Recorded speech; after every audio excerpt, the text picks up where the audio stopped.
existeront, mais il faut savoir vivre, sourire, rire avec ces difficultés-là, mais nous souhaitons de passer également ces difficultés. Mesdames et messieurs, fidèles téléspectateurs de Bonjour le Faso, bonjour à tous et bienvenue à ce nouveau numéro de l'émission Bonjour le Faso. Merci d'être avec nous chaque matin à partir de 7h30 sur Savane TV, alors sur la TNT, sur le bouquet Canal+, sur la page Facebook de Savane TV, vous avez la possibilité de nous suivre, alors merci de votre fidélité.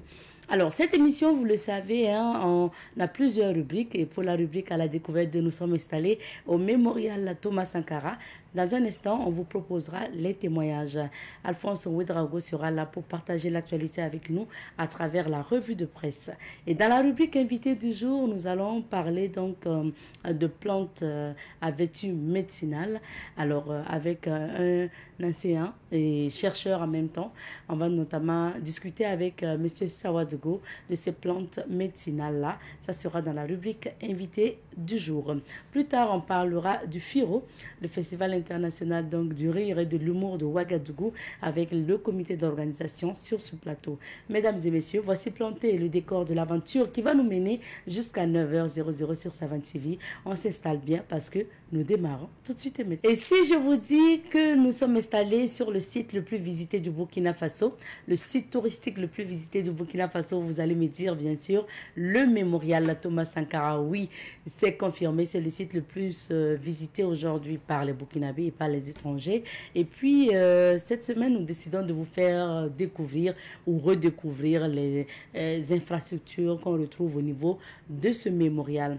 Et puis on va parler aussi des projets du comité qui gère actuellement le mémorial Thomas Sankara. Il faut dire que c'est une collaboration actuellement entre le PSIM INTS et puis donc le CIMTS qui gère le mémorial Thomas Sankara. Nous avons donné la parole au premier responsable de PSIM INTS, entendez par PSIM INTS, donc projet de construction des infrastructures du mémorial Thomas Sankara. Monsieur Étienne Lompo est le coordonnateur. Nous allons l'écouter puisqu'il a une grande vision avec son équipe concernant le mémorial Thomas Sankara parce qu'il y a tellement d'infrastructures qui doivent encore exister dans cet espace-là qui rend hommage au père de la Révolution. On regarde, on écoute et puis on revient. Et il est également prévu ici que nous puissions avoir des parcours voilà, qui seront jalonnés par des statues. Une statue géante du président Thomas Sankara, des statues pour les 12 compagnons, mais également une statue pour son ami fidèle, le président Jerry Rawlings. Donc il y aura sur ce site environ 14 grandes statues, voilà, qui seront en tout cas mises sur ce site-là. Donc ces statues serviront de lieu de recueillement, tout comme le mausolée qui sert donc de lieu de recueillement. Il est également prévu des espaces d'éducation à l'idéologie de la RDP. Et quand vous constatez déjà sur ce site, vous allez constater qu'il y a un parcours thématique qui permet déjà d'enseigner la jeune génération sur l'histoire donc de la RDP à travers des graffitis. Voilà, donc ce parcours est très essentiel. Il permet aussi de connaître donc cette histoire-là. Vous aurez également ce qu'on appelle un musée sur ce site. Et nous avons lancé des campagnes de collecte d'archives et d'artefacts et ces archives serviront également à alimenter ces musées-là. Déjà sur le site, vous pouvez déjà constater qu'il y a des artefacts qui sont disponibles tels que le véhicule, un des véhicules militaire utilisé par le président Thomas Sankara. C'est d'ailleurs ce véhicule qui fait l'attraction aujourd'hui, en tout cas du jeune public et même des adultes. Ils veulent en faire des photos. Vous aurez constaté également sur le terrain qu'on a réhabilité le bureau du CNR. C'est le bureau dans lequel les grandes décisions du CNR se prenaient. Donc, et tout ça, ce sont des réalisations qui sont envisagées sur une période de 5 ans. Normalement, d'ici 2028, on aura, si on n'a pas fini d'investir toutes les réalisations, on aura fait au moins les 90% avec la volonté populaire, avec la contribution populaire, mais avec le leadership donc, du président Ibrahim Traoré. Le Burkinabé est dans une dynamique où aujourd'hui, il rêve grand, il rêve s'insérer dans le monde. Nous comptons occuper notre place et nous ne pouvons pas occuper notre place dans ce monde avec de petits projets. Et c'est pour ça que, en hommage à Thomas Sankara, il n'y a pas de prix. Mettons ce qu'il faut pour cette icône. Comme ce serait un site touristique, forcément, il y aura de l'attractivité, mais il faut aussi vendre le Burkina. Voilà. Et donc les boutiques, c'est des premières boutiques. Il faut dire que dans les constructions, il y aura des boutiques encore plus grandes, voilà, qui seront intégrées dans le projet global. Donc on pourra sur place fabriquer des objets d'art, voilà, et qu'on pourra revendre donc aux différents visiteurs, aux touristes nationaux et internationaux, voilà, qui viendront donc sur le site. Donc le site aura aussi des artisans, voilà, qui vont également produire. Comme vous le savez, ce qu'ils vont produire ici, ça va se vendre un peu partout à l'aéroport. On doit déjà parler du mémorial et ainsi de suite. Donc on donne la place à tout le monde sur ce site du mémorial. Le site est symbolique, il est historique, il attire déjà par lui-même. Mais nous avons pu constater également que avec ces investissements qui ont déjà été faits, avec tout ce que nous avons apporté comme éléments nouveaux, voilà, les visites se sont en tout cas multipliées. Voilà, nous avons pu constater une affluence malgré le fait que depuis le 19 mai, c'est-à-dire 2 jours après l'inauguration, le site est devenu payant. L'affluence n'a pas baissé. Nous avons dans nos archives, dans nos documents, une affluence de plus de 230 en moyenne par jour. Et ce que nous avons pu également constater, c'est qu'il y a des acteurs nouveaux, voilà, qui visitent. C'est par exemple les groupes d'élèves que nous accueillons ici. Ce sont les associations que nous accueillons ici. Et ce sont les groupes d'étrangers qui viennent pour des sessions de travail, qui se mobilisent. Pour ce mercredi, nous sommes avec M. Alphonse Ouedraogo. Bonjour et bienvenue. Bonjour Madame Nikiema, bonjour à toutes et à tous. On va d'abord découvrir les titres de l'actualité. Merci bien. Et je commence avec le journal Le Quotidien. Le Quotidien à sa une ce matin affiche vente frauduleuse de parcelles. Un magistrat, un greffier en chef, 2 greffiers, des agents du domaine et des démarcheurs poursuivis. Lancement du commissariat de police mobile, rapprocher davantage la police des citoyens, écrit le journal Programme national de volontariat, l'opération coup de balai volontaire lancée dans le Nando, dans l'ex-centre-ouest. Éducation de qualité adaptée au contexte actuel du Burkina, des experts en conclave pour l'élaboration des modules de formation, écrit le journal. Un autre quotidien, c'est le journal Aujourd'hui Faso qui barre à sa une. Ce matin, constat BMCRF des prix à tendance baissière des motos. La Cirrus 115 originale de 1 025 000 passe à 850 000 francs CFA. La Mio 125 de 925 000 à 800 000 francs CFA et 750 000 francs CFA.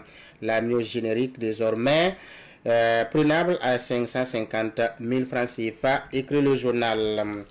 Limogeage de la présidente de la Cour suprême au Ghana.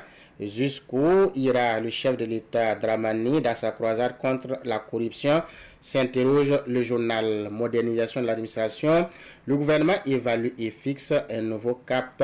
C'est un autre titre du journal. News du jour, dans cette rubrique, le journal écrit le vendredi 5 septembre, chômé et payé pour Mouloud. Assurance maladie universelle, 250 000 personnes et 305 entreprises affiliées. Un magistrat, un chef greffier et un greffier incarcéré à Bobo-Dioulasso. Le ministre Nakanabo reçoit le représentant de FENUAP, création d'un observatoire national de la communication au Niger, est en perspective, écrit le journal. Citoyen à sa une ce matin nous apprend ceci. Conseil national de la modernisation de l'administration et de la bonne gouvernance, une session pour dégager des orientations pour l'année 2026. Gare de l'Ouest de Ouagadougou, la mairie veut fermer les boutiques, les commerçants protestent. Enfin, en conflit avec la loi, les acteurs judiciaires de défense outillés. On murmure dans cette rubrique, le journal nous apprend vers une baisse des prix des motos. Une fillette de 3 ans échappe à l'excision, écrit le journal. Immersion patriotique au centre du lycée Ouenpouire de Samba. Le ministre Aguima Thiombiano galvanise les pensionnaires. Incarcération d'acteurs judiciaires pour stylionnat, corruption, etc. Les éclaircissements du procureur général Adama Kafano sont à découvrir à la page 8 du journal. Police de proximité, lancement du tout premier commissariat mobile. Secteur de l'énergie vers une organisation d'électrification dans les centres ruraux. Le quotidien le pays dans sa parution du jour affiche introduction de l'alcotest dans la lutte contre l'insécurité routière.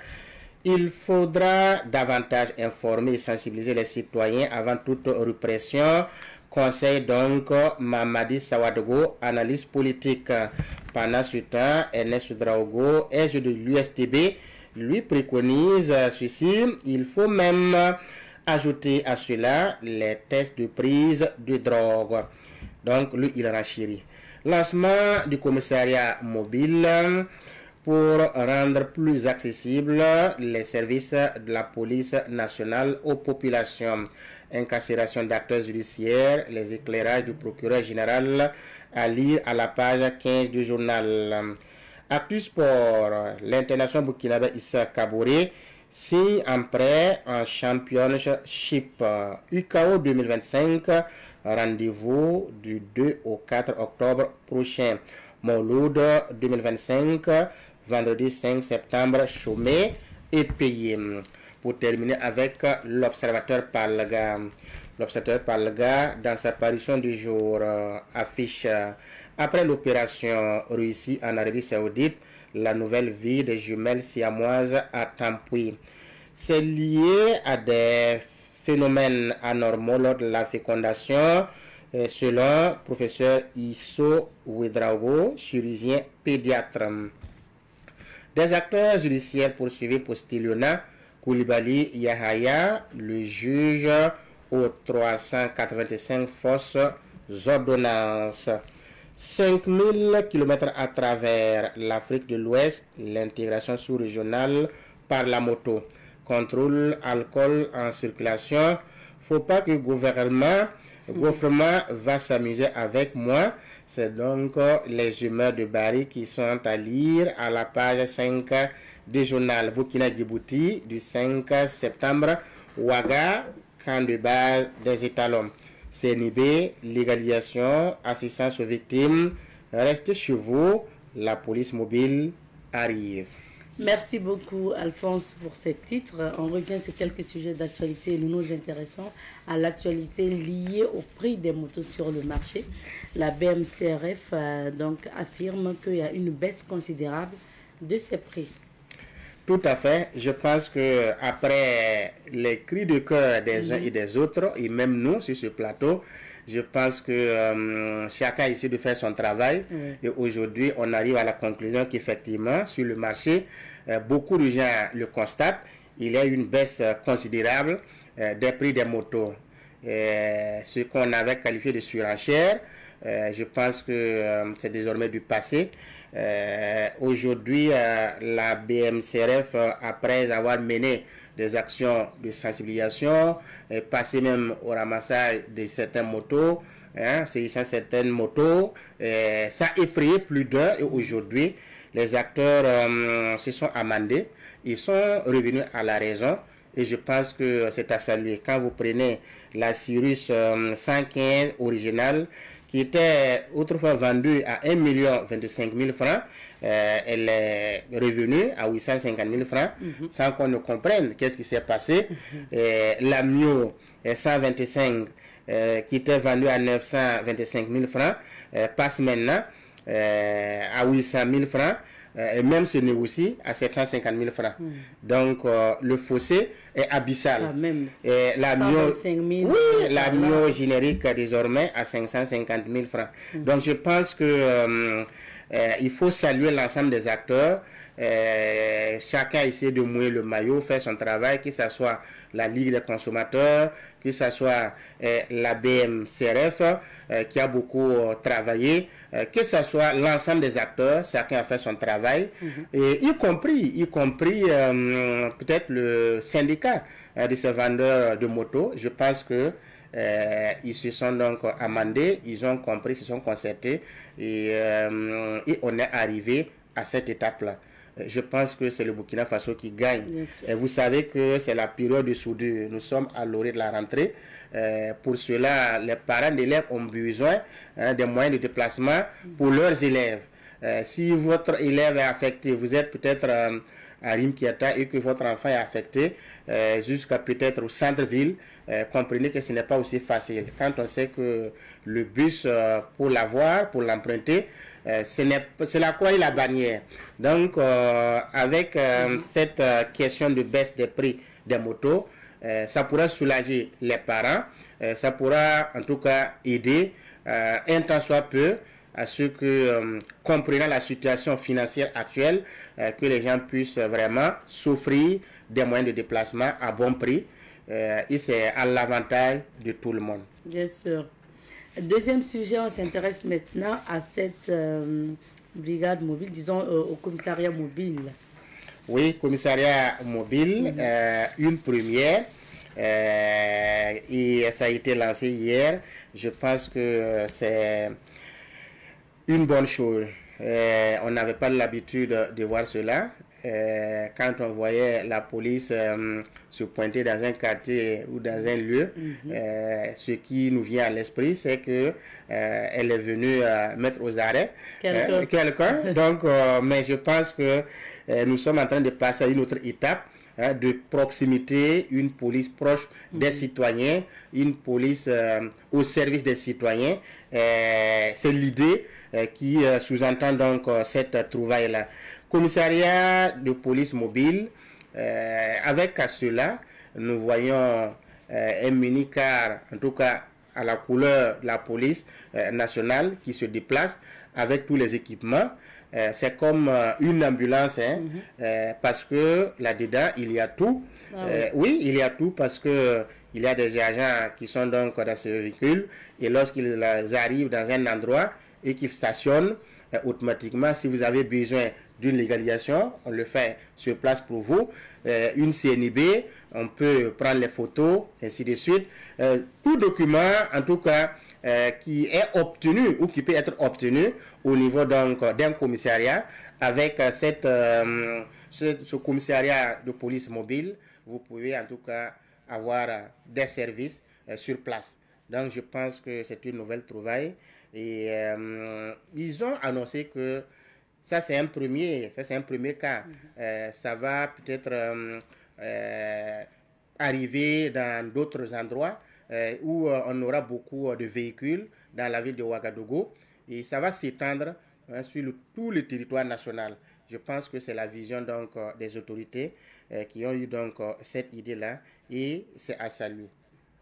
Et on termine par les acteurs judiciaires qui sont poursuivis pour Stelliona. Pour Stelliona, parce que on appelle donc Stelliona quiconque se met à vendre ou à hypothéquer un immeuble qui ne lui appartient pas. Alors de ce fait-là, c'est présumé, en tout cas, ces personnes qui ont donc été incarcérées et à Bobo du Lasso, pour ce cas lié donc à des ventes de parcelles à Ouagadougou. À Ouagadougou, parce que selon le procureur général près la cour d'appel de Bobo du Lasso, Adama Kafando, tout est parti du fait qu'un monsieur, un certain Bassirou Ouedraogo, s'est rendu compte que des gens à Ouagadougou s'activaient ou voulaient vendre la parcelle de sa défunte mère, alors que lui, en tant que peut-être bénéficiaire ou héritier, n'a pas mis donc cette parcelle en vente. C'est ayant eu donc vent de cet état de fait qu'il s'est déplacé, allé au commissariat central de Ouagadougou, il a déposé une plainte et après la plainte, les services donc de sécurité se sont mis à la tâche pour mener les enquêtes.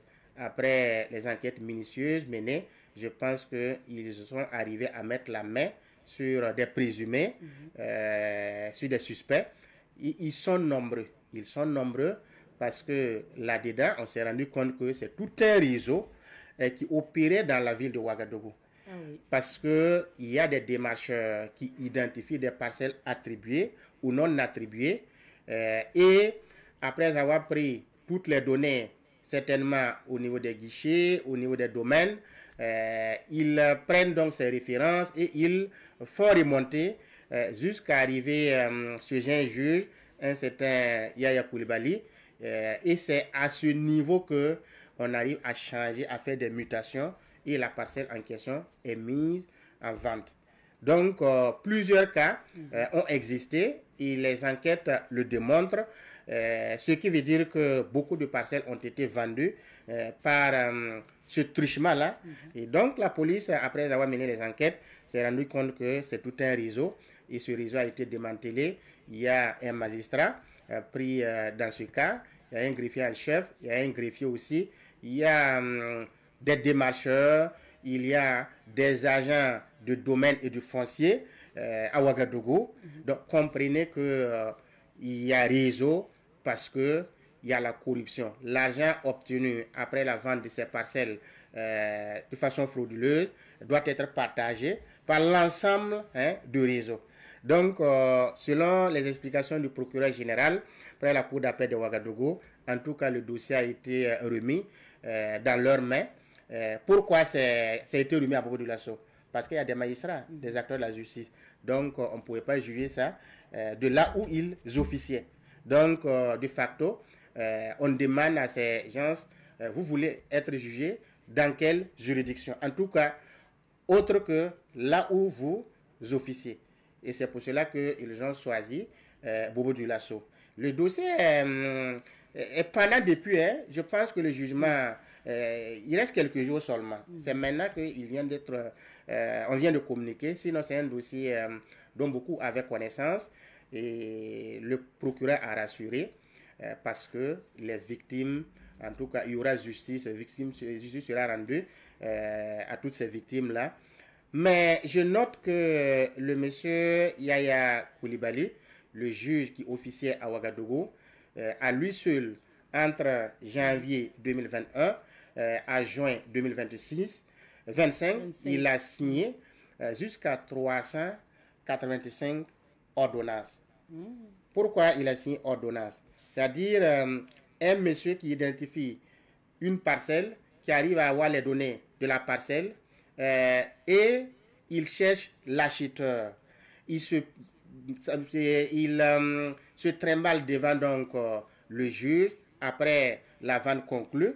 Maintenant, c'est l'ordonnance qui viendra maintenant régulariser la situation.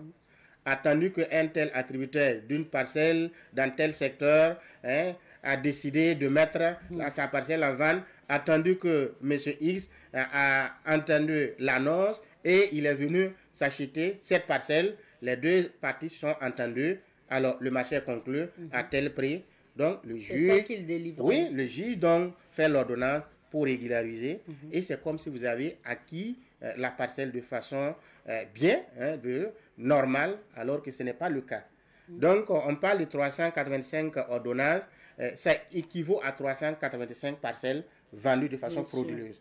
Donc comprenez que il y a beaucoup de victimes dans ce cas-là et je pense que il faut saluer ce travail qui a été fait.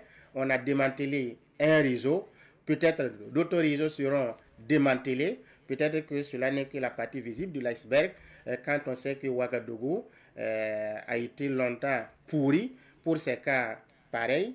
Je pense qu'il y a encore du travail à faire. Merci beaucoup pour ces analyses. Donc, on va dire affaire à suivre. Affaire à suivre. Maintenant, nous allons partir pour découvrir les couleurs du temps. C'est à travers la météo de quelques villes affaires. Ce matin, nous sommes avec Monsieur Kelgwende André Sawadogo. Il est manager des initiatives endogènes et directeur de publication du Devenir africain, ce magazine qui paraît tous les 3 mois. Bonjour à vous, Monsieur Sawadogo. Oui, bonjour madame. Bienvenue sur notre plateau. Merci, bonjour à tous les téléspectateurs. Merci d'être là. Alors, aujourd'hui, on va parler donc de bosquets à plantes médicinales qu'encouragent aujourd'hui les autorités. Mais bien sûr, parce que vous en avez parlé dans le numéro 5, numéro de juin, donc du Devenir africain. Mais d'abord, on va découvrir plus votre magazine. Vous êtes justement le promoteur et le directeur de publication du magazine Devenir africain. Déjà, d'où vous est venue l'idée de la création d'un tel journal? Alors, comme vous l'avez si bien dit, je suis manager des initiatives endogènes et je fais la promotion de tout ce qui est endogène. Et l'endogène est tellement problématique parce que j'ai fait un master en philosophie sur le développement endogène. Voilà. Et j'ai même publié en 2024 sous le parrainage du ministre de la Culture, l'actuel Premier ministre. Et le livre est intitulé L'Afrique noire et la mondialisation, esquisse d'une philosophie de la culture et du développement. Donc, il faut dire que l'endogène doit être pensé en théorie et en pratique. Et maintenant, je me suis spécialisé dans le management parce qu'on peut vouloir l'endogène. Et c'est d'ailleurs le champ à tout moment, à tous les régimes, mais la pratique, la mise en œuvre n'est pas évidente. Est-ce que vous comprenez? Donc, à cet effet, il faut des analyses profondes, il faut proposer des mécanismes justement pour davantage promouvoir de manière structurelle les produits endogènes. Et là, justement, il faut justement des canaux et c'est pour cela que j'ai créé justement ce magazine. Et puisque c'est l'endogène qui est un retour de soi à soi, et j'ai préféré le devenir africain, devenons davantage nous-mêmes africains. Voilà pourquoi le titre est le devenir africain. Le devenir africain, donc qui vise toujours la promotion de l'endogène. Oui, uniquement que de l'endogène. Voilà. Maintenant, ce n'est pas seulement les produits, mais si j'ai bien précisé, le management, il est très très important. Bien sûr. Et je peux dire que j'ai quand même été avec certains qui ont mis en place des initiatives communautaires ici. Et autre chose que j'ai à proposer, parce qu'il faut le dire que à chaque fois que je publie, ça a un droit lié avec une structure, une politique publique précise. Et d'ailleurs, pour lancer ça, j'ai même écrit en son temps au Premier ministre Kelem qui m'a donné le quitus. Et il m'a donné justement le quitus le 4 juin 2024 et j'ai lancé ça le 8 juin. Justement, c'est pour davantage donner des mécanismes à ces politiques publiques-là pour qu'on puisse vraiment promouvoir de manière structurelle le développement endogène. Alors, et cette chronique, pareil, il faut le rappeler, chaque 3 mois, donc trimestriel. Est-ce qu'on peut avoir une idée des sujets abordés, des rubriques qu'on retrouve? Oui, alors il faut dire d'abord, j'étais d'abord focalisé au niveau politique, voilà, parce que en réalité la dynamique dans laquelle nous nous trouvons, surtout l'espace AIS, c'est une dynamique nouvelle. Donc il fallait justifier, légitimer, éclaircir ce système-là.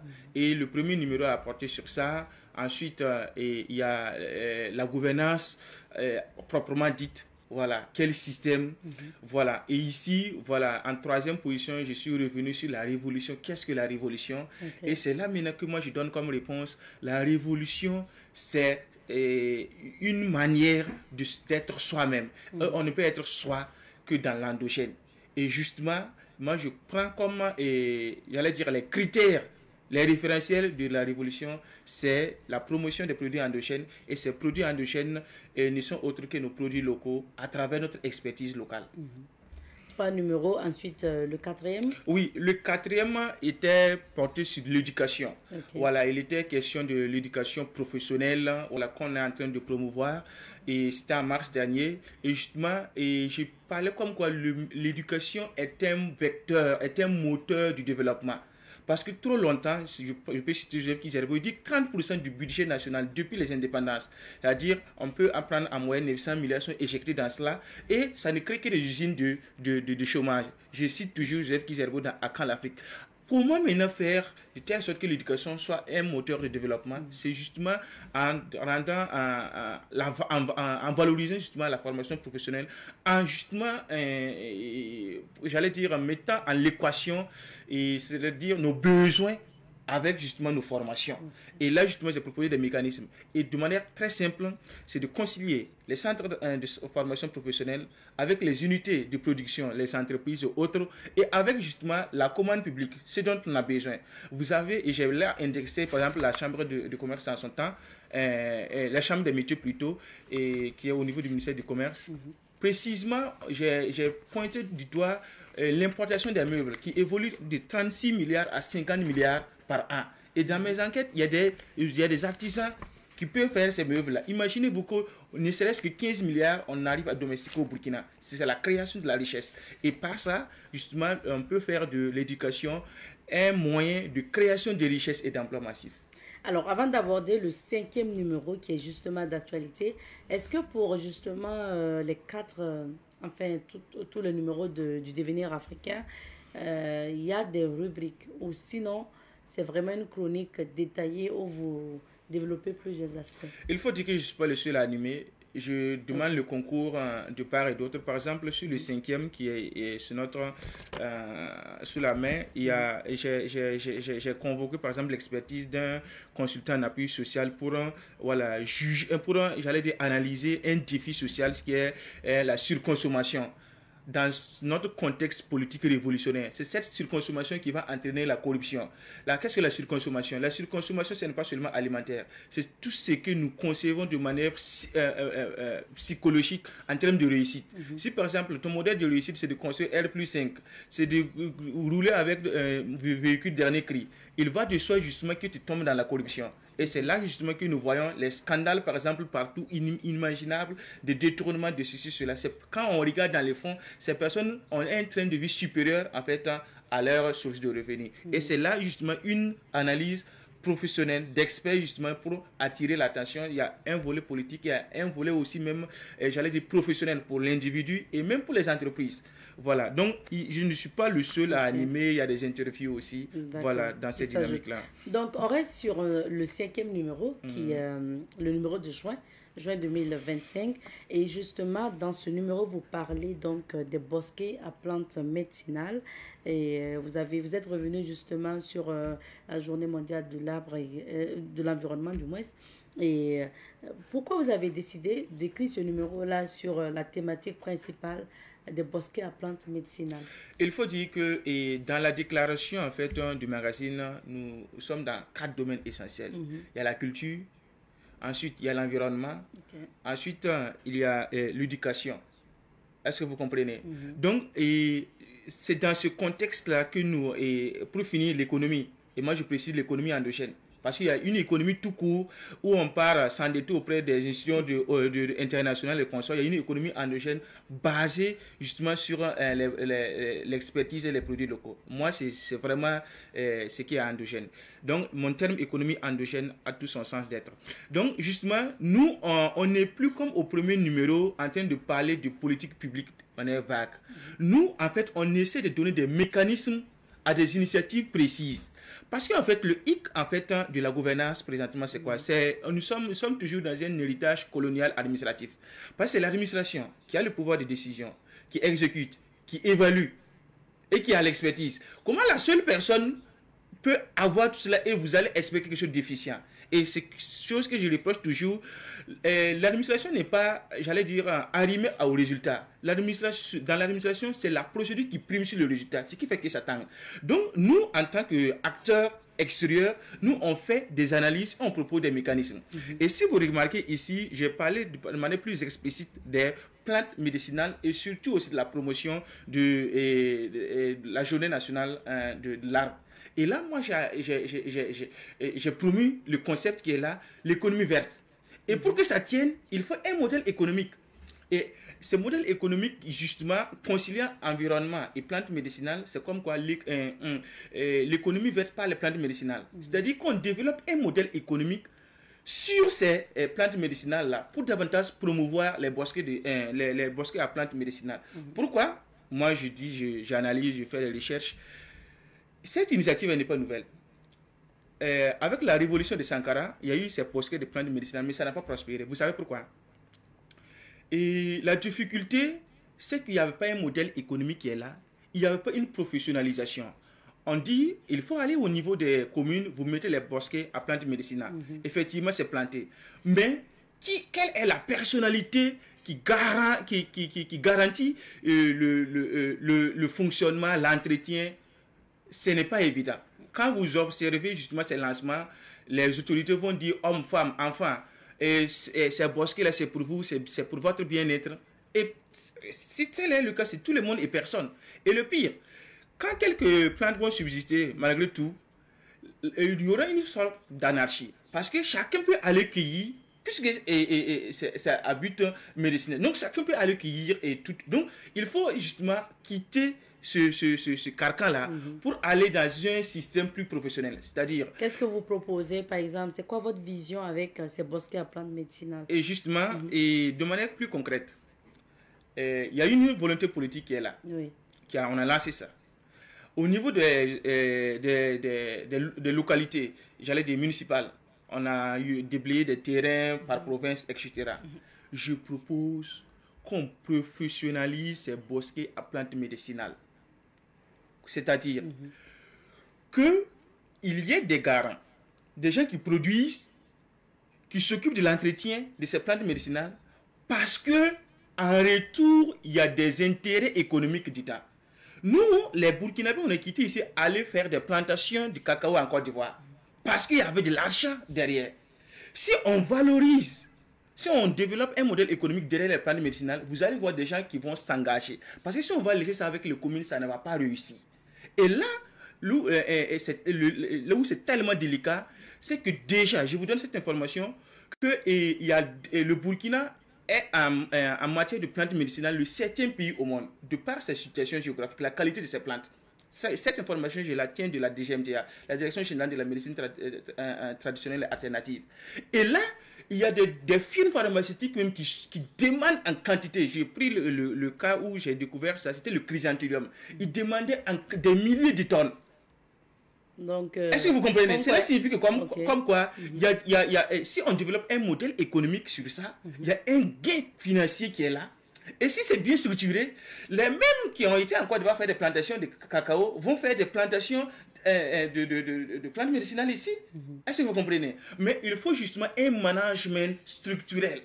Sinon, si c'est tel que ça est, ça reste justement, j'allais dire, une vague politique et ça ne sera pas efficace. Vous voulez nous dire qu'on peut se faire de l'argent?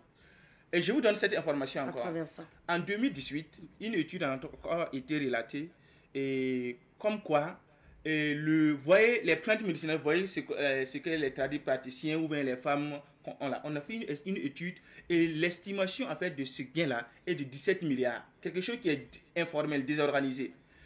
Dans notre dynamique d'endogénéité, on dit produisons ce que nous consommons ce que nous produisons. Et dans ce défi sanitaire-là, on ne devrait plus importer des produits pharmaceutiques. Étant donné qu'on est 7e pays en termes de plantes médicinales, qu'est-ce qu'on fait? Si on veut, on peut transformer toutes ces plantes médicinales ici là en phytomédicaments. Voilà pourquoi j'ai sous-titré bosquet de plantes médicinales, déforestation et phytomédicaments pour une économie verte.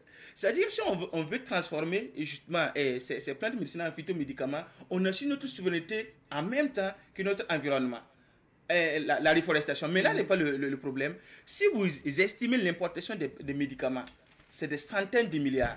Cela signifie que si on assoit un bon modèle économique sur les plantes médicinales, j'ai fait une estimation de 500 milliards qu'on peut domestiquer au Burkina ici, comme ce que j'ai dit au niveau des meubles là. C'est de par an, ça ce sont des chiffres officiels, voilà, publiés par citoyen le 2 août 2022.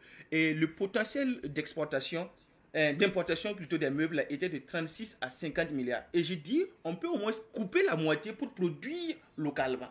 C'est la même manière. À travers ces plantes médicinales, on peut développer des unités pharmaceutiques, des unités phytomédicaments.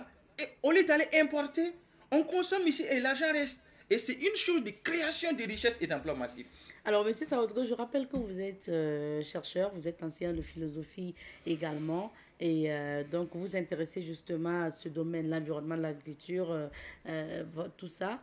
Est-ce que vous pensez que c'est un domaine, surtout pour ce qui concerne ces bosquets à plantes médicinales, c'est un domaine dans lequel les jeunes entrepreneurs peuvent investir si le modèle économique, bien sûr, est adopté, suivi, et ça peut être porteur pour ces jeunes entrepreneurs. Oui, je suis plus que convaincu. Je vous donne 2 exemples. J'ai été invité par des jeunes de l'université de Bobo. Je pense même que c'est à travers une initiative 10 000 codeurs. Et j'ai présenté les plantes médicinales comme, j'allais dire, un canal d'entrepreneuriat. Et deuxièmement, j'ai été invité à Wayugia par l'INJBEC, c'est-à-dire l'Initiative nationale des jeunes burkinabés pour l'environnement et le climat. Et j'ai présenté justement ce modèle économique. Et pour être plus concret, j'ai envoyé un promoteur de transformation de phytomédicaments, le faire venir de citer les plantes dont il a besoin de la région de Yadra, c'est-à-dire les plantes qui sont ici là-bas, dont il a besoin. Et j'ai dit, mais trouvez des gens qui vont s'occuper, planter ces plantes-là et les entretenir et récolter comme il se doit et les fournir. Ce sont des millions qui sont en jeu. Mais malheureusement, l'État n'a pas structuré. Et là, en fait, le hic qui est là, au niveau du ministère de la Santé, on ne fait pas la promotion en fait, des plantes médicinales. Ceux même qui devraient même... il faut le rappeler, les autorités encouragent aujourd'hui la réalisation, l'implantation des bosquets à plantes médicinales. Mais ça, c'est une volonté politique. Mais les experts de la santé sont, j'allais dire, même réservés face aux plantes médicinales. Je vous donne un exemple concret. Tout récemment, je suivais sur la nationale, justement, des experts qui montrent que les plantes médicinales créent des insuffisances rénales. Comment voulez-vous? Et justement, quand j'ai fait mon enquête, les gens sont réticents aux phytomédicaments parce que les experts leur ont dit, si vous prenez par exemple, justement, ces plantes médicinales, ça va créer une insuffisance rénale. Donc, il y a une réticence. Quelqu'un qui voulait investir là-bas ne va pas venir parce que justement les experts déconseillent cela. Donc, il y a une contradiction entre les experts de la santé et la volonté politique révolutionnaire. Parce que le même président Amanga nous a dit, il faut que justement qu'on revienne à nos savoirs ancestraux, voilà, et on va prendre les plantes là pour nous soigner nous-mêmes. Et les mêmes experts nous disent que les plantes, les phytomédicaments créent des insuffisances rénales. Il y a une contradiction qui est là, d'où justement la conception managériale et structurelle pour développer un modèle économique de telle sorte à créer non seulement de la richesse mais de l'emploi massif. Alors, qu'est-ce que vous pensez aussi donc du centre de médecine traditionnelle et de soins intégrés du Tengano? Oui, moi j'allais dire que j'ai été l'un des premiers vraiment à saluer l'initiative parce que le premier directeur, je le connais et j'ai même été là-bas à plusieurs reprises.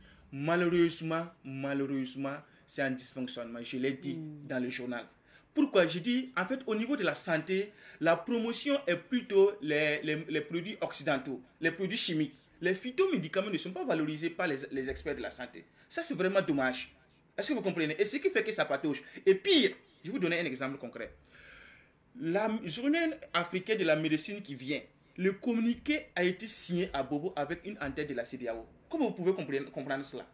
Parce que c'est l'OMS qui est devant les choses.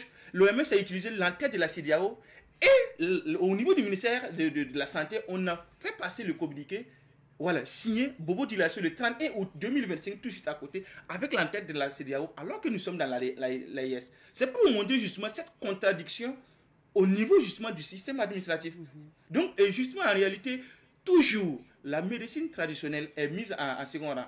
Et alors que dans mes recherches, 80% de la population fait recours à la médecine traditionnelle. Mais ces 80% des moyens de l'État sont mis à la disposition de la médecine classique occidentale. Donc ça, c'est un problème de politique publique justement à revoir.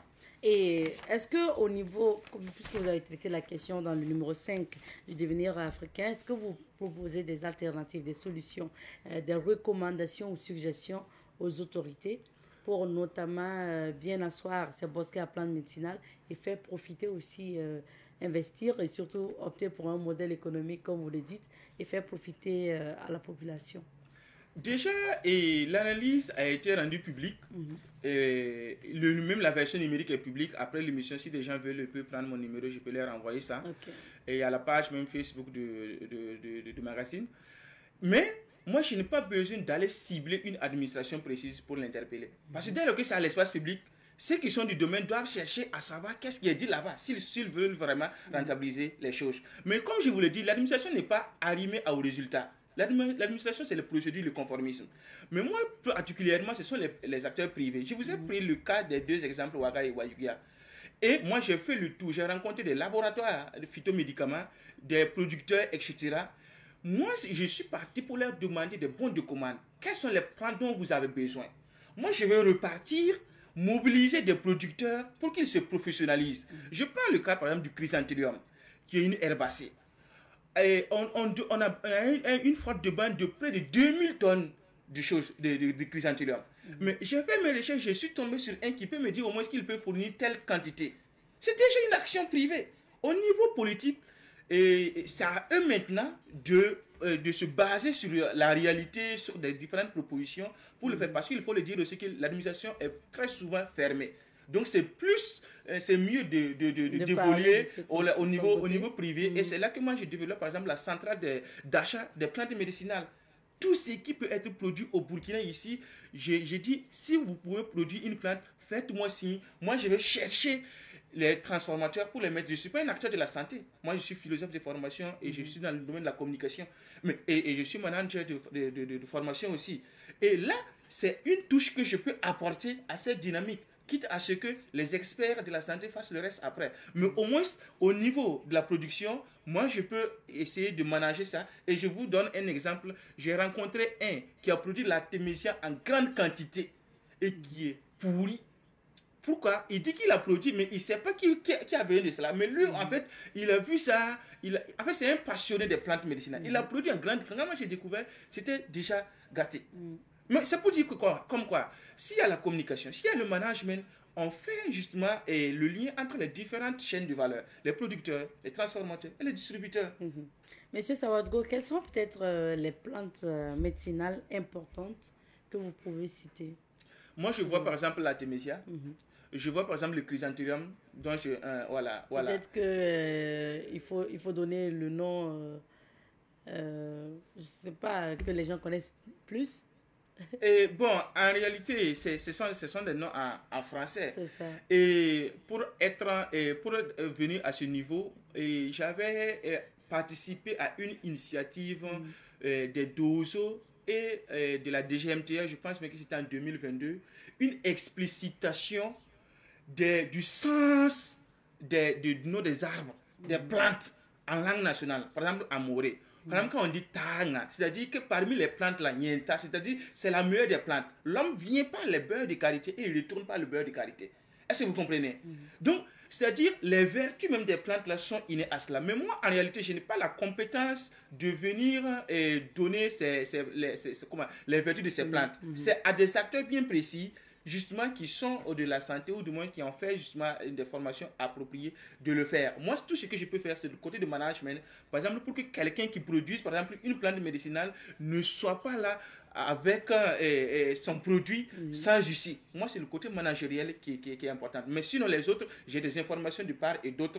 Voilà. Mais vraiment, les plantes, tellement...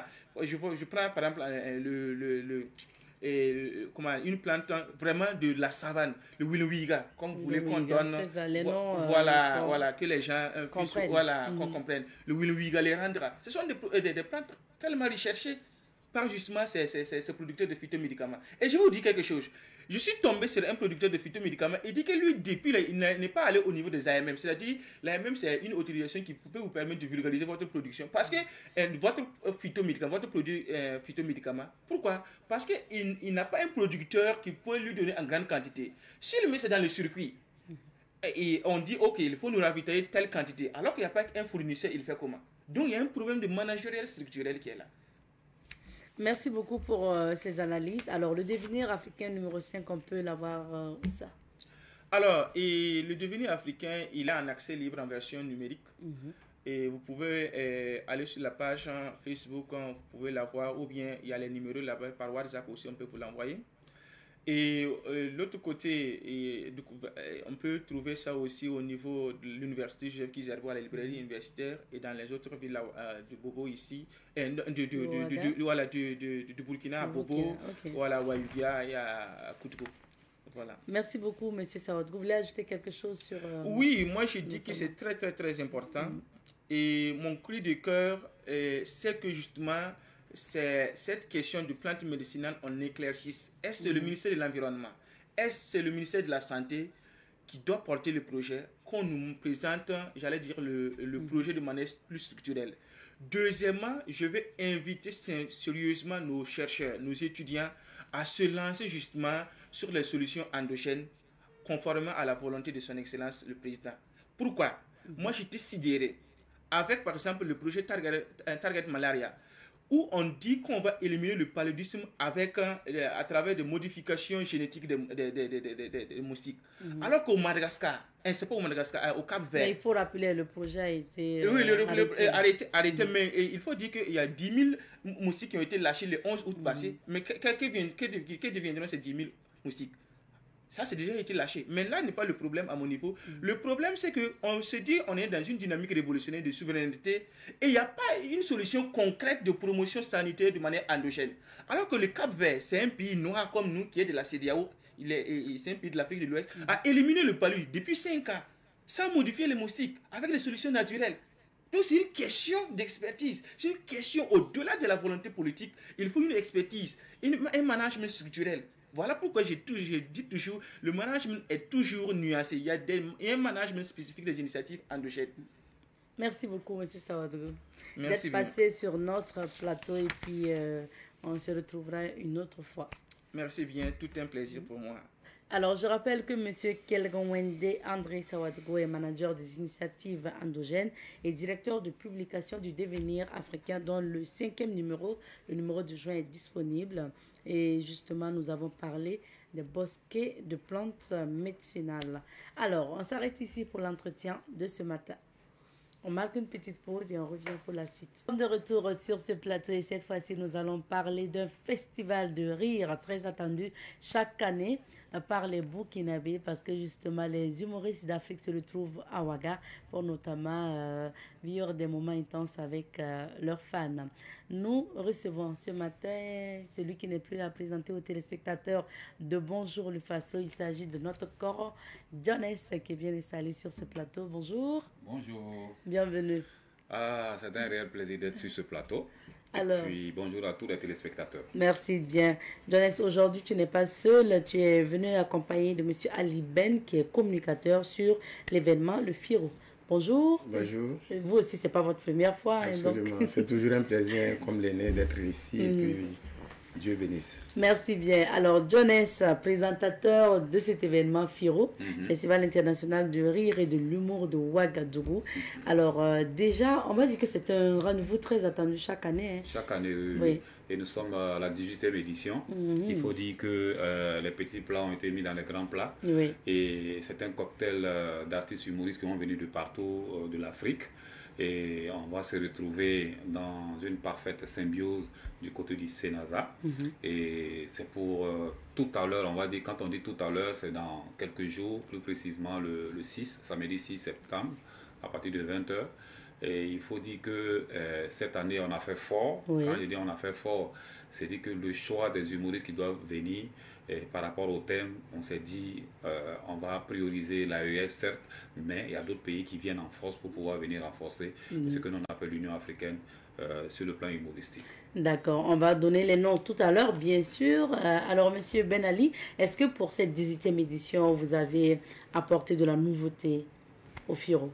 Mais tout naturellement, il faut dire qu'on ne va pas dévoiler à la lettre ce qui va se passer, mais des belles surprises seront là, comme la petite jeunesse l'a dit, des artistes de renom, humoristes, tant entendu, vous le savez déjà, bientôt, tout à l'heure, on va donner les noms. Mais quand cela ne tienne, il faut dire que c'est un événement qui se veut vraiment rire. Hein.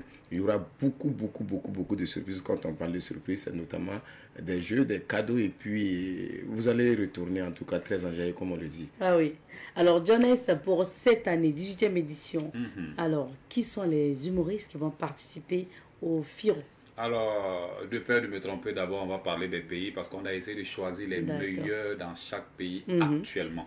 Alors, c'est comme ça que ça fonctionne. C'est-à-dire qu'il peut y avoir des meilleurs il y a de cela 8 mois, 7 mois, mais actuellement, les meilleurs humoristes qui cartonnent. Actuellement, je vais prendre le cas du Niger. Hiro Maman qui est là-bas, qui nous on appelle le timide. Qui, si tu vois sa timidité, si tu ne ris pas, c'est que tu ne vas plus rire. La Côte d'Ivoire vient avec notre frère magnifique. Il y a le Mali qui vient avec Chekenito que j'ai croisé à Niamey il y a très longtemps qu'on s'est vu. Il y a le Congo qui vient. Il y a le Burkina parce qu'il faut toujours commencer par notre pays, c'est très important. Bien Il y a sûr. le Burkina, avec l'un des meilleurs groupes qu'on adore tant, le groupe Gombo.com, que j'adore. Et vous savez, c'est pas un groupe qui joue un peu partout comme ça. C'est un groupe qui prend son temps. D'ailleurs, ils ont un spectacle l'année prochaine, mais ça se prépare déjà maintenant. Ils seront là. Il y aura Kirby, il y aura le jeune frère Stade Télécom. Il y aura des premières parties dont le choix n'a pas été facile. Ouais, le choix n'a pas été facile. Il y en a qui sortent de l'école de Camp Vacances Humour, il y en a qui viennent de d'autres écoles.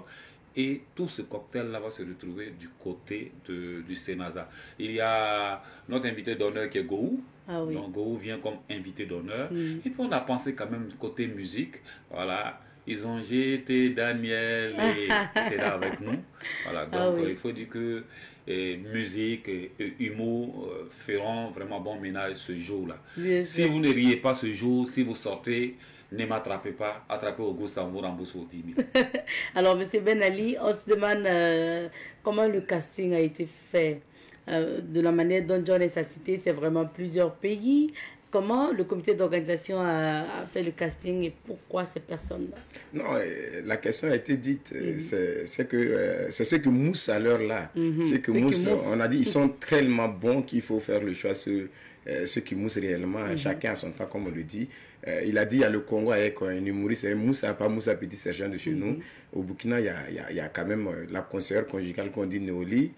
Il y a beaucoup d'artistes qui moussent, mais nous, on a véritablement plus ceux qui répondent donc au thème. Et puis, c'est ce qui explique les noms qu'on vient de citer. Et puis, l'invité d'honneur, il a si bien dit Go Michel, qui viendra aussi rehausser de plus belle l'image de cette 18e édition. Et j'aimerais bien justement qu'on revienne sur le thème parce que vous parlez de l'AES. C'est rire pour vaincre avec l'AES. Pourquoi ce thème? Oui, vaincre avec l'AES, on sait qu'aujourd'hui, c'est 3 pays qui se sont unis pour avancer ensemble. Donc, le rire viendra donc augmenter et puis embellir tout cela. Et puis, lorsqu'on avance dans le rire, quoi de plus normal? C'est la joie, c'est la progression. C'est pour cela qu'on dit rire pour vaincre avec l'AES. Et l'AES vaincra, Dieu voulant. Eh bien, alors, en humour, je vais ajouter en humour, c'est pour dire que on va prendre le et puis pour faire de ça un seul rire ce jour-là. Ah oui, voilà, d'accord. c'est ça. La bonne explication, c'est ça. Et ce qui est bien, Donès, tu l'as dit tout à l'heure, c'est que c'est pas que les pays de l'AES qui sont invités. Oui. En fait, il y a des humoristes de la Côte d'Ivoire qui viennent. Du Congo. Oui, donc, c'est pour réunir tout le monde. Et le FIRO 18e édition, ça va se passer quand est-ce? Et après, on va donner les conditions d'accès aussi. Alors, ça va se passer le samedi 6 septembre sous le coup de 20h. Vous savez, on a opté pour une façon de nous comprendre aujourd'hui. Surtout, je parle de la corporation des humoristes que je dirige, on va dire comme ça. On veut toujours commencer à l'heure. Nous, on fait l'effort. Tous les spectacles d'humour, quand vous venez, on veut commencer à l'heure. Donc, si les gens viennent à partir de 19h, 19h30, 20h, on va commencer. On commence tôt, on finit tôt, vous rentrez tôt et vous mangez le tôt. Bien sûr. D'accord. Donc, M. Ben Ali, les conditions d'accès à la salle pour cet événement. On dira que l'entrée seulement et purement par une somme bien choisie pour que tout le monde ait accès à la salle. 10 000 francs CFA, il faut dire que c'est donné quand on voit donc les noms qui seront sur scène. 10 000 francs prix unique, il n'y a pas de VIP, encore moins de Carpala. On se dit que tout le monde peut venir. Il faut dire que, comme l'a dit Jonas, il faut venir très tôt, voilà, 19h, 19h30. En humour, nous on respecte l'heure. Et puis c'est quoi? Tu rentres, tu ris, tu n'as pas ri. Comme on a dit, on attrape Auguste à la fin et elle te rembourse. Alors Jonas, à la présentation, qu'est-ce que ça promet déjà? Les humoristes ont l'habitude de dire que tu ne sauras jamais ce que Jonas va faire le jour. Effectivement, je suis de nature comme ça. Parce que je suis très observateur. Quand j'arrive sur place, c'est vrai que tout est préparé depuis la maison. Quand j'arrive sur place, j'aime beaucoup regarder le public, l'âge. Voilà, et on regarde l'âge. Et en fonction de l'âge, tu prépares les vannes que tu as. Moi, j'ai beaucoup de vannes. Donc, il faut faire des vannes qui s'adaptent au public qui est à l'intérieur. On ne peut pas faire une vanne des jeunes de 15 ans, 18 ans et monter avec un son des jeunes de 15 ans, 18 ans, alors que la salle la majorité à 40 ans allant vers les 60 ans. Donc j'observe beaucoup ce qui se passe dans la salle. Et puis après, je me retrouve en coulisses et puis je fais le choix des ventes que je vais donner. Et pour moi-même, je dirais toujours qu'on s'en remet à Dieu. On s'en remet à Dieu pour la santé. Parce que dès qu'on a la santé, la santé est très précieuse. Voilà, du coup, si j'ai la santé ce jour-là, on va rire. Ouais, et j'aime bien mon slogan, on va rire du singulier au pluriel. Au pluriel. Voilà. Et c'est ça aussi la beauté de la chose, hein, avoir un festival, un spectacle d'humour présenté par un humoriste. C'est sûr que vous avez des brides comme ça, donc d'humour pendant les transitions. Alors, M. Ben Ali, où est-ce qu'on peut avoir les tickets? Déjà, est-ce qu'ils sont disponibles? Parce que c'est cette semaine. C'est cette semaine, oui. Absolument, on va dire après-demain, samedi, aujourd'hui, on est mercredi. Les tickets sont disponibles. Après-demain, c'est vendredi. Hein. Bon, enfin. Dans 3 jours, j'ai envie de dire. Voilà. Quand on dit le 6, les gens pensent que c'est encore loin. C'est dans samedi quelques jours, à côté. Tout au plus dans samedi. Alors, il y a les numéros qui vont s'afficher sur votre petit écran, certainement. En bas donc de l'affiche. On peut commander. Ce qui est bien chez nous, quand tu commandes, nous, on peut te livrer où tu es. Les tickets sont disponibles depuis un bout de temps. Il suffit d'appeler les numéros, le quartier dans lequel tu es. On te rejoint et on te remet ton ticket en bonne et due forme et puis te dit de venir à l'heure. Du côté du Sénasa également, on peut retrouver les tickets. Et puis à l'appui, j'insiste, c'est les numéros qui sont là.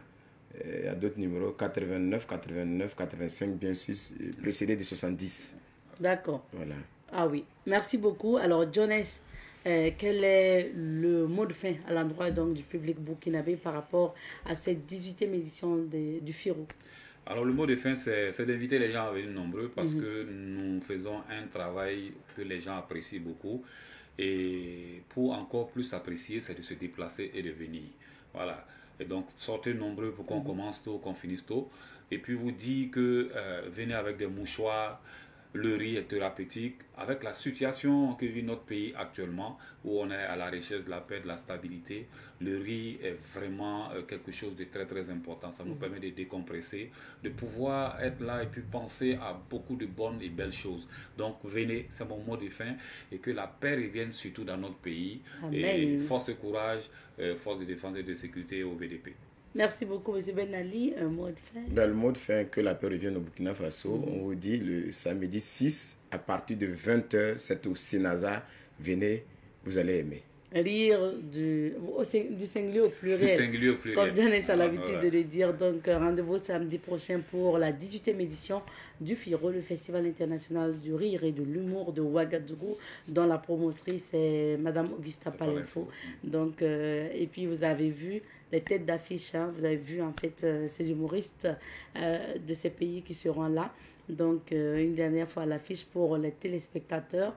Vous avez la possibilité d'appeler les contacts pour notamment avoir les tickets ou aller au Sénasa, puisque ça va se passer à 20h le 6 septembre au Sénasa. Merci, messieurs, d'être passés. Merci beaucoup. Je vous invite à suivre le spot publicitaire de votre événement pour vous raccompagner. Je dis qu'ils ont jeté Daniel. Il n'est pas volé, sous le patronage de son Excellence Dr Ousmane Bougouma, président de l'Assemblée législative de transition, la présidence de M. Peng de Wende Gilbert Ouedraogo, ministre de la Communication, de la Culture, des Arts et du Tourisme, le parrainage de M. Eladj Mazouta Sambedo, PDG de Nema Distribution. Le train de la bonne humeur rentrera dans sa gare Sénasa le samedi 6 septembre à 20h avec à son bord les maîtres incontestés du rire. Magnifique de la Côte d'Ivoire, Gombo.com du Burkina, Maman le timide du Niger, Sat Télécom du Burkina, Cheikh Nito du Mali, Princess Kirby du Burkina, Moussa du Congo, Noélie du Burkina. Prenez vite vos tickets et embarquez avec nous dans un univers de fou rire et de bonheur.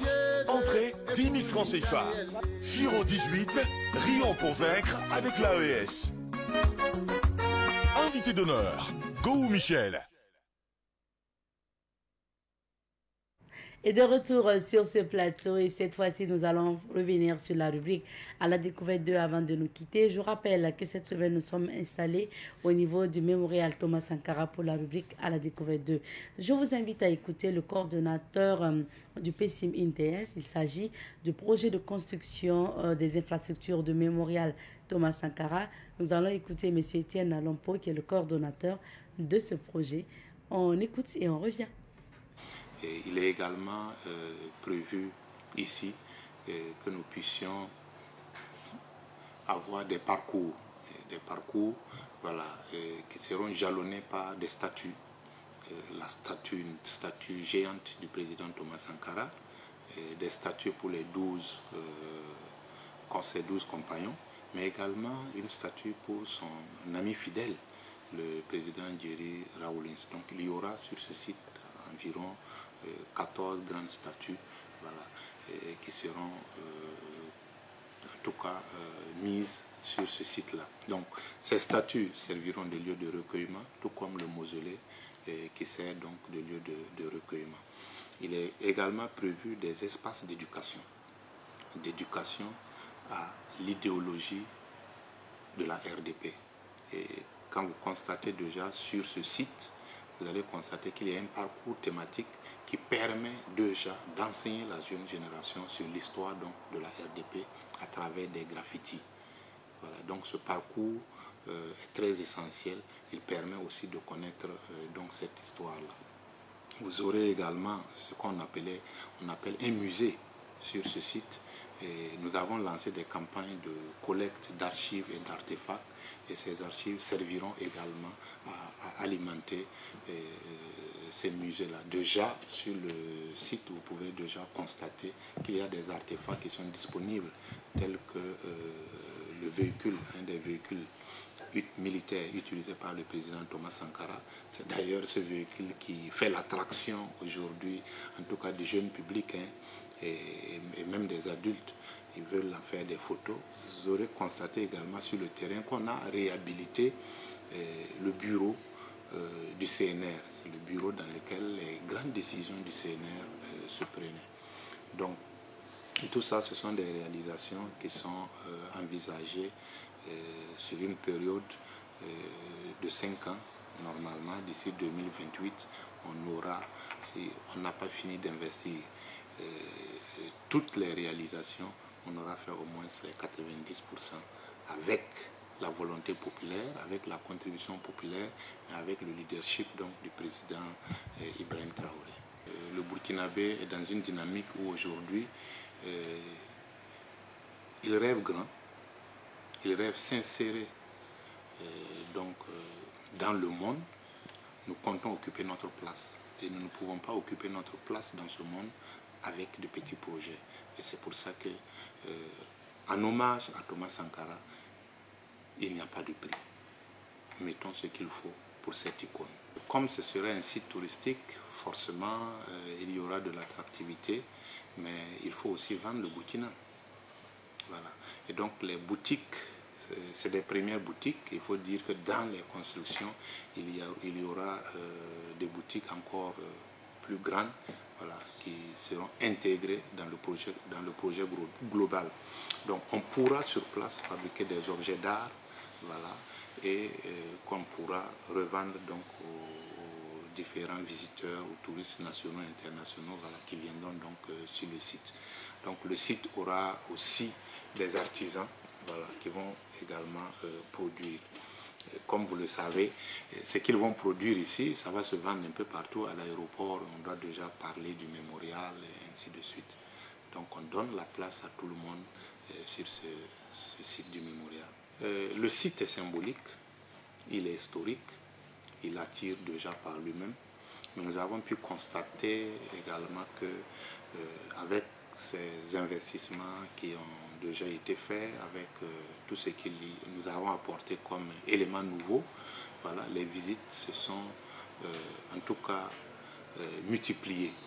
Voilà, nous avons pu constater une affluence malgré le fait que depuis le 19 mai, c'est-à-dire 2 jours après l'inauguration, le site est devenu payant. L'affluence n'a pas baissé. Nous avons dans nos archives, dans nos documents, une affluence de plus de 230 en moyenne par jour. Et ce que nous avons pu également constater, c'est qu'il y a des acteurs nouveaux, voilà, qui visitent. C'est par exemple les groupes d'élèves que nous accueillons ici. Ce sont les associations que nous accueillons ici. Et ce sont les groupes d'étrangers qui viennent pour des sessions de travail qui se mobilisent pour venir. Vous écoutez à l'instant M. Étienne Lompo, qui est le coordonnateur de PSIM INTS. Il s'agit du projet de construction des infrastructures du mémorial Thomas Sankara. Merci donc à vous et merci à l'équipe pour l'accueil au niveau du mémorial Thomas Sankara. On dit merci à Issa Oumaratier qui nous a ramené également ces témoignages. À vous, fidèles téléspectateurs de Bonjour le Faso, nous vous disons merci de votre fidélité. On s'arrête ici pour l'aventure de ce matin. On se retrouve, Inch'Allah, demain jeudi pour d'autres aventures de Bonjour le Faso quand il va sonner 7h30 chez vous, mais également sur le Savane TV. Allez, portez-vous bien et restez fidèles au programme de Savane TV. On se dit que